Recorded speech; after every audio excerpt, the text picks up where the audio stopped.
Պարզապես մեր ձևով շարժման անդամներով այսօր որոշեցինք այցելել Մայրաթոր, մոմավառություն իրականացնել, աղոթներ անել, իսկ ինչ վերաբերվում է ձեր ասած պրոցեսին, քարոզարշավին, ապա ականատեսն եք լինում, որ բավականին մեծ թափով փորձ է կատարվում ներկայացնել, որ քաղաքացիական պայմանագիրը ունի մեծ վստահություն այստեղ, սակայն մենք համոզմունք ունենք, որ մեր ժողովուրդը, մեր հայրենակիցները կողմ չեն այն քաղաքական ուժին, ով որ դեմ է դուրս գալիս հայ առաքելական Սուրբ եկեղեցուն։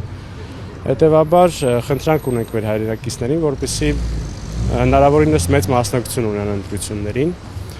եւ իրենց դիրքորոշումը նման վարկագծի, իշխող կուսակցության նման վարկագծի նկատմամբ իրենց ունեցած դիրքորոշումը ընտրությունների միջոցով ներկայացնեն։ Իրենց քվեն տալով այն ուժերին, ովքեր որ ասոցիացված չեն քաղաքացիական պայմանագրի հետ եւ չեն հանդիսանում այդ կուսակցության ներկայացուցիչները։